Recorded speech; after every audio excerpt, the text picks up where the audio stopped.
Namaste children. Ninth first language. आपकी पाठ्य पुस्तिका उमंग नाम की हिंदी पुस्तिका से आपका 15वां लेसन पाठ आज मैं आपको समझाने जा रही हूँ। कल हमने लासा की और तिब्बत की राजधानी के बारे में कैसी कितनी साहस होना चाहिए तभी हम वहां जा पहुंच सकते हैं, उसके बारे में जानकारी ली और वो उस पाठ को हमने पूर्ण किया। आज हम आपके सामने राजेश जोशी जी ने बच्चे काम पर जा रहे हैं इस पाठ को, इस कविता को किस तरह से आपको बताया है, देखिए, आप ध्यान से सुनिए। सबसे सर्वप्रथम हम लोग इनकी कविताएं सामाजिक अभिप्राय से वाली होती है। पहली बात, समाज के अंदर जो कुछ है उसी को लेकर इनकी कविता होती है। जीवन के संकट में गहरी आस्था उभारती है। यानी जीवन के अंदर कितनी संकट आते हैं, कितना संकट से हमारा जीवन भरा हुआ है, इसको बताया जाता है। और स्थानीय बोली वाली मिजाज और मौसम सभी कुछ व्याप्त है। जिस जगह पर रहते हैं वहां की बोली, वहां का मिजाज यानी स्वभाव और वहां का मौसम, सभी का वर्णन आपके कविता में आता है। उनके काव्यलोक में आत्मीयता और लयात्मकता तथा मनुष्यता को बनाए रखने का निरंतर संघर्ष था। तीन बातें, आत्मीयता यानी अपनापन, लयात्मकता यानी उसको पढ़ने से हमको लय आता है, राग आती है, और उससे पढ़ने के बाद हमारे जीवन में मनुष्यता शब्द व्याकरण की दृष्टि से कौन सा शब्द है ये आपको पता होगा, फिर भी मैं बताती हूँ। मनुष्यता भाववाचक संज्ञा है, यानी मानव में मनुष्यता के भाव आ जाते हैं आपकी कविता को पढ़कर। निरंतर संघर्ष भी दुनिया के, और हमेशा जीवन ही एक संघर्ष है, जीवन ही एक संघर्ष है। और देखिए, दुनिया के नष्ट होने का खतरा राजेश जोशी को जितना प्रबल दिखाई देता है, उतना ही वे जीवन की संभावना की खोज के लिए बेचैन दिखाई देते हैं। हमको पता है दुनिया के नष्ट होने का खतरा ये प्रबल है, ये होगा, दुनिया नष्ट होने वाली है, लेकिन उतना ही जीवन की संभावना की खोज के लिए बेचैन है। पर उसको हमें बचाना है, संभावना ऐसे कार्य करना है कि उसकी खोज, उसमें क्या गलतियां है, क्यों हमारा जीवन खतरे से भरा जा रहा है, इस बात का उन्होंने अपनी कविता में उल्लेख किया है। तो देखिए, कवि परिचय के बारे में हम लोग अब थोड़ा सा जानेंगे। राजेश जोशी का जन्म सन 1946 में 1946 में मध्य प्रदेश के नरसिंहगढ़ जिले में हुआ। उन्होंने शिक्षा पूरी करने के बाद पत्रकारिता शुरू की और कुछ सालों तक अध्यापन किया। पत्रकार शिक्षा पूरी की और पत्रकारिता का शुरू की बोले तो उसका अध्यापन किया। राजेश जोशी ने कविताओं के अलावा कहानियां, नाटक, लेख और टिप्पणियां भी लिखी। यानी एक कवि नहीं बल्कि ये कहानीकार भी थे, लेख भी लिखते थे, नाटक भी लिखते थे, और ऐसी कोई टिप्पणियां किसी के ऊपर कोई भाव भी वह लिखते थे। उन्होंने एक नाट्य रूपांतर भी किया, कुछ लघु फिल्मों के लिए पटकथा लेखन का कार्य भी किया। उन्होंने भर्तृहरि की कविताओं की अनुरचना भूमिका कल्पतरु, यह भी एक मायाकोवस्की की कविता का अनुवाद पतलून पैना बादल नाम से लिया गया है। देखो, कई भारतीय भाषाओं के साथ आप अंग्रेजी, यानी कितने महान कवि थे वो, सिर्फ कवि नहीं, लेखक, नाटककार और टिप्पणियां, कई कहानियां लिखते थे। और उसी के साथ साथ आप अंग्रेजी, रूसी और जर्मन में भी राजेश जी की कविताओं को के अनुवाद प्रकाशित हुए हैं। आपने उन लोगों को तक पहुंचाइए, अंग्रेजी भाषा में लिखकर, रूसी भाषा में लिखकर, जर्मनी भाषा में लिखकर आपने उन लोगों तक अपनी कविता को पहुंचाया।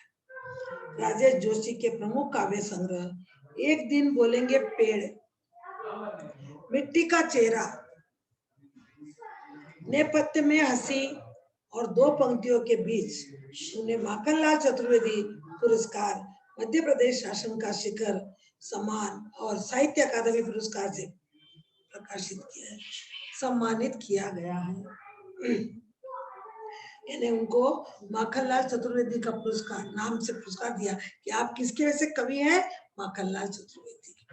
और दूसरा उन्होंने उनको जो पुरस्कार मिला था मध्य प्रदेश के शासन का शिखर सम्मान, शिखर यानी पहाड़, उस आप उन सब कवियों में सबसे ऊंचे कवि हो।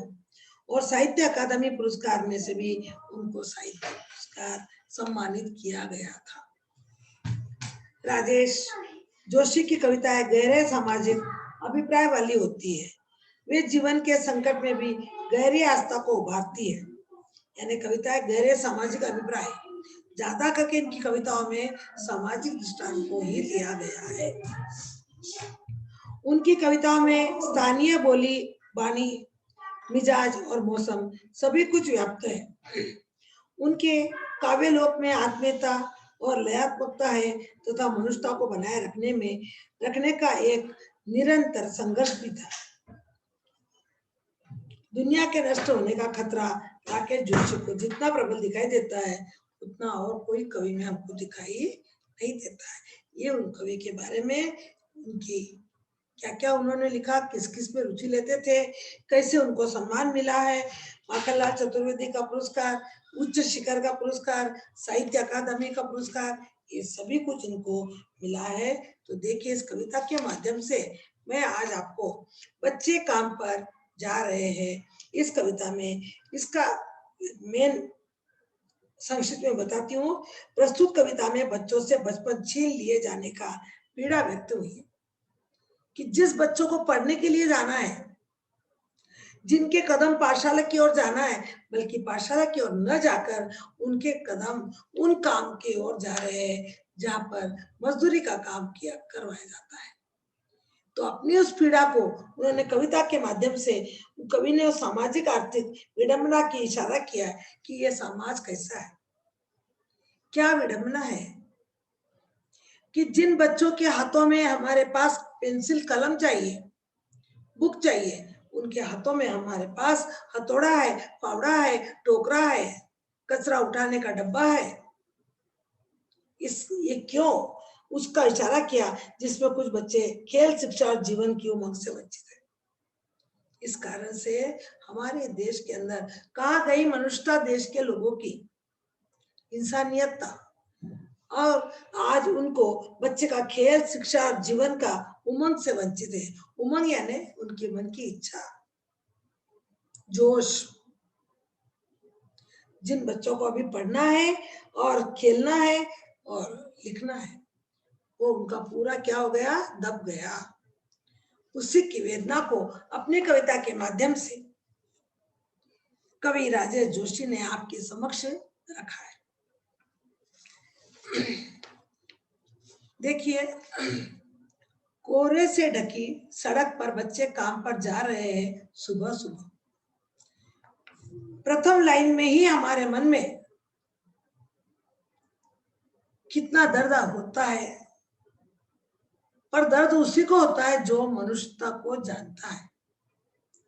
अरे ऐसे समय में कोहरे से ढकी सड़क, कोहरा यानी शबनम, पूरी ओस की बूंद पड़ रहती, पूरी और अंधेरा, दिन के समय में भी हमको सिर्फ धुआं धुआं दिखाई देता है। ऐसे समय पर बच्चे का जीवन घर में रहता है, गुदड़ी में सोए हुए रहते हैं, लेकिन वो बच्चे कहाँ जा रहे हैं, सड़क पर बच्चे ऐसे कोहरे की धूल में, ठंड इतनी पड़ रही है, आदमी को आदमी दिखाई नहीं दे रहा है, हाथ को हाथ दिखाई नहीं दे रहा है। ऐसी स्थिति में बच्चे काम पर जा रहे हैं सुबह सुबह।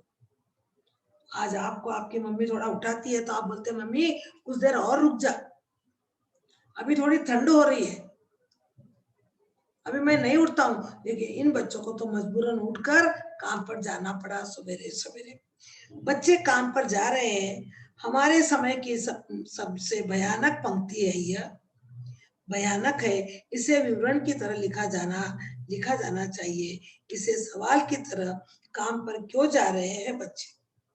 तो ये हमारा आप लोग, जो आप पढ़े लिखे लोग हो, आप यहाँ तक पहुंचे हो, एक समय में आप भी बच्चे थे, तो आप ये बात को बताइए कि इस भयानक पंक्ति में, बहुत ही दुख भरी पंक्ति है ये, और इसे विवरण की तरह लिख जाना चाहिए। इसको आपको लिखना है कि इसे सवाल की तरह ये बच्चे काम को क्यों जा रहे हैं, क्योंकि बच्चे का समय अभी खेल के लिए है, पढ़ाई के लिए है, मनोरंजन के लिए है, लेकिन ये बच्चे काम पर क्यों जा रहे हैं, उन लोगों से इस भयानक पंक्ति का वर्णन लिखने के लिए कवि ने आपको संबोधित किया है।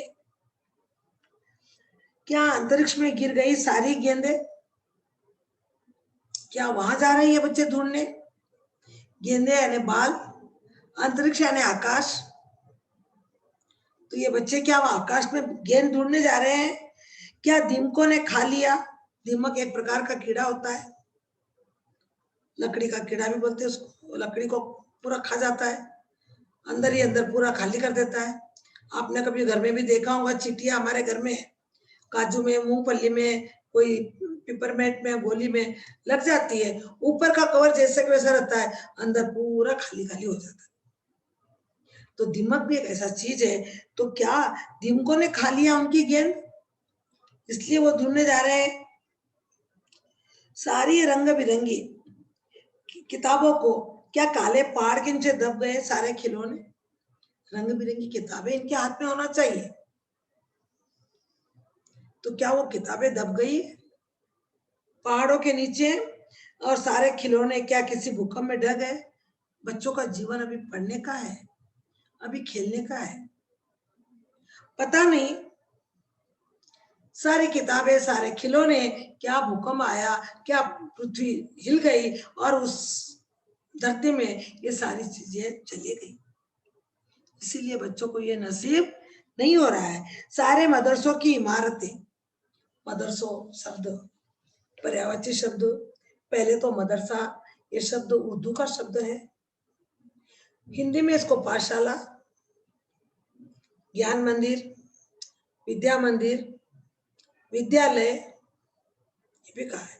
मंदिर क्यों कहा गया यहाँ पर, कि जैसे भगवान के पास आप जाकर कुछ मांगते हो, तो विद्यालय में भी बच्चे आकर कुछ लेकर जाते हैं, कुछ ज्ञान सीख के जाते हैं, इसीलिए इसको विद्या मंदिर, ज्ञानशाला आदि भी इसके पर्यायवाची शब्द है। कभी ऐसा भी क्वेश्चन आपको आ सकता है ग्रामर में कि एक तत्सम शब्द, एक तद्भव शब्द, एक हिंदी का शब्द और एक उर्दू का शब्द, या इंग्लिश का शब्द भी आपको दे सकते हैं। अब इसमें बताइए कि इसमें मदरसा शब्द कौन से भाषा का है, तो अब आपको उत्तर देना है। वो ऑप्शन भी रहते हैं, अंग्रेजी है, उर्दू है, हिंदी है या तेलुगु है, तो इनमें से आपको आंसर देना है। तब आपका आंसर होगा उर्दू शब्द, यानी मुसलमान लोगों में वो हम जैसे हम लोग पाठशाला बोलते हैं, वैसे वो लोग मदरसा बोलते हैं। तो क्या सारे मदरसों की इमारतें क्या गिर गई, भूकंप आया, धरती में भूकंप आया तो पूरे मकान के मकान नीचे आ जाते हैं, तो क्या पूरी स्कूल की इमारतें जमीन में चली गई। क्या सारे मैदान, सारे बगीचे और घरों के आंगन खत्म हो गए एकाएक, इसलिए बच्चे वहां जा रहे हैं अंदर।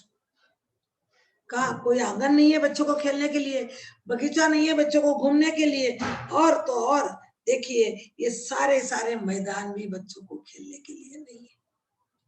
यानी मुझे लगता है कवि ने कल्पना की कि सारे ये सब चीजें भूकंप आने से शायद सब नीचे दब गई होंगी, इसीलिए ये बच्चे कहाँ जा रहे हैं, काम पर जा रहे हैं। तो फिर क्या बचा ही क्या है इस दुनिया में, जब जमीन चले गई, मैदान चले गया, इमारतें गिर गई, फिर अब बचा क्या है दुनिया में, बचा ही क्या है इस दुनिया में। कितना भयानक होता अगर ऐसा होता, भयानक है, लेकिन इसमें भी ज्यादा यह है कि सारी चीजें हस्ब मामूल पर दुनिया की हजारों सड़कों से गुजरते हुए बच्चे, बहुत छोटे छोटे बच्चे काम पर जा रहे। लेकिन अगर ऐसा हो जाता, भूकंप आ जाता, मकान ढह जाते, मदरसा पाठशाला डूब जाती, गिर जाती, मिट्टी में दह जाती, बच्चों के कोई खिलौने दब जाते, किताबें जमीन में चले जाती, तो भी हम लोग मानते हैं। लेकिन ऐसा नहीं है। यहाँ पर क्या बताया, सारी चीजें असबाब मामूल पर दुनिया, सब चीजें जहाँ के वही है। मदरसा भी है, मैदान भी है, घर भी है, और तो और बच्चों के लिए खेलने कूदने के लिए बगीचे, घर का आंगन भी है। कोई कहा नहीं गया, लेकिन मानव की मानवता चली गई। कवि का कहने का उद्देश्य, मानव की मानवता चली गई। उसको कुछ लगता भी नहीं है, इन छोटे छोटे बच्चों के हाथों से वो काम लेता है और उसके बदले में कम पैसे से उसको दे के रवाना करता है। यानी मनुष्य के अंदर कितनी हीनता। अगर वही उनके बच्चों से अगर हम लोग कराओ तो उनको पता चलेगा। इसलिए गांधी जी कभी कभी बोलते हैं कि पीर पढ़ाई वही जानता है जिसको अपने को चोट लगी हो। अपनी उंगली कटे तो पता होता है कि हमको कितना दर्द हो रहा है, दूसरों की कटे तो हम तुरंत बोलते हैं, ए क्या है ये इतना, ये तो बहुत छोटी मार है। आदमी को स्वयं के ऊपर आती है तब पता चलता है कि जीवन क्या होता है। और ऐसे ही जीवन यहाँ पर भी हुआ उन बच्चों के साथ। तो दुनिया सड़कों से गुजरे और छोटे बड़े बच्चे सभी काम पर जा रहे हैं। दुनिया तो बड़े मजे कर रही है और ये छोटे छोटे बच्चे काम पर जा रहे हैं। इस कविता के माध्यम से हमने यही सीखा है, यही समझा है कि हमें किसी जीवन के अंदर यानी बच्चों के प्रति हमें कैसे व्यवहार करना चाहिए। वर्तमान युग में आज जो बच्चों की स्थिति बन रही है उसमें सभी लोग हैं, काम करवाने वाले भी हैं, काम जो उससे लेते हैं वो भी है, माता पिता का भी अपना कर्तव्य होता है और घर वालों का भी ये कर्तव्य होता है कि इतने छोटे बच्चों को हमें काम पर कभी नहीं रखना चाहिए। इसीलिए ऐसे कानूनन सजा भी उनको हुई कि जिस घर में 14 साल तक का बच्चा अगर काम करता हो तो उस मालिक के ऊपर जुर्माना भी लगाया जाता था। अब तो ये प्रथा बहुत कम हो चुकी है। तो अब तो बच्चे साक्षर बनने के लिए जा रहे हैं। लेकिन उस समय की विडंबना को लेकर कवि ने हमारे सामने ये बात रखी और कहा कि अरे बच्चे काम पर जा रहे हैं। आज हमारे देश की स्थिति अगर ऐसी रही तो हमारा क्या होगा। जिन बच्चों के हाथ में किताब, कापी, पेन, पेंसिल, आज उनके हाथ में टोकरी, मिट्टी खोदने का औजार आदि है और वो बेचारे नंग धड़ंग कैसे धूप में पानी में कैसे काम करते हैं दिन भर का, और इतना मेहनताना करने के बाद में उसको 1/4 भी नहीं मिलता है। तो ऐसी स्थिति के ऊपर ध्यान देते हुए राजेश जोशी ने हमारे देश की स्थिति को समझाया है और हमें प्रेरणा दी है कि हमें अपने बच्चों के लिए,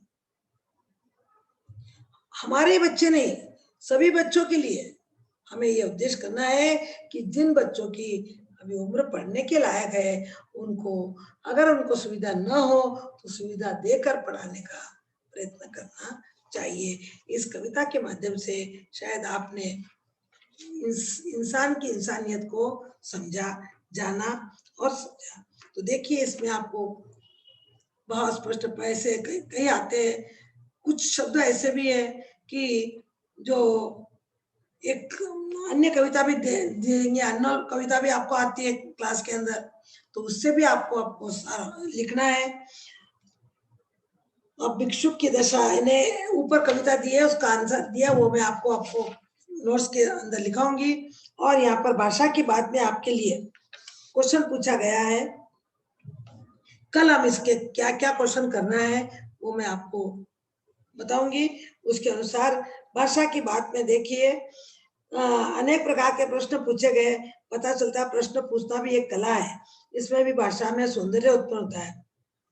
पाठ में आए प्रश्न रेखांकित कीजिए, यानी पूरी कविता प्रश्न से ही है, पूरी कविता में प्रश्न ही प्रश्न है, तो प्रश्न पूछना भी करा है। देखिए आप लोगों ने, क्या बच्चे जा रहे हैं, हाँ क्या ये काम पर क्यों जा रहे हैं बच्चे, हाँ दूसरी सारी इमारतें और बाधा से क्या हो गई है, गिर गई है, तो फिर बचाई क्या है इस दुनिया में। ऐसे अनेक क्वेश्चन इसमें पूछे गए हैं और उन क्वेश्चनों के माध्यम से हमें सीखना है। अलग अलग से पूछिए, आप भी ऐसे क्वेश्चन करिए, सामाजिक समस्याओं को संदर्भ में ऐसे ही कलात्मक प्रश्न का निर्माण कीजिए। तो देखिए आपको, और तो इसमें ज्यादा ये नहीं है, कुछ क्वेश्चन आंसर और वही है, इसी को हमको समझना है और करना है। आपके पाठ्य पुस्तक में अब आपके पाठ गए हैं बच्चों। असल में ये हमारे सॉरी बच्चे, इसके हमें प्रश्नोत्तर नहीं लिखना है क्योंकि ये परियोजना कार्य के लिए, और इसमें ग्रामर जो भी होगा तो वो जरूर आएगा इस तरह से। और नेक्स्ट लेसन भी मेरे बचपन के दिन, ये भी सिर्फ परियोजना कार्य है, तो इसमें से आपको प्रश्नोत्तर नहीं पूछे जाएंगे। आपको मेरे बचपन के दिन और अनोखा उपाय 2 लेसन और एक बताना है, तो आपको आपका पाठ्य पुस्तिका आपकी खत्म हो जाएंगी। लेकिन याद रखना कि इन 5 अच्छे प्रश्न 6 लेसन में आपको ये लेसन नहीं है।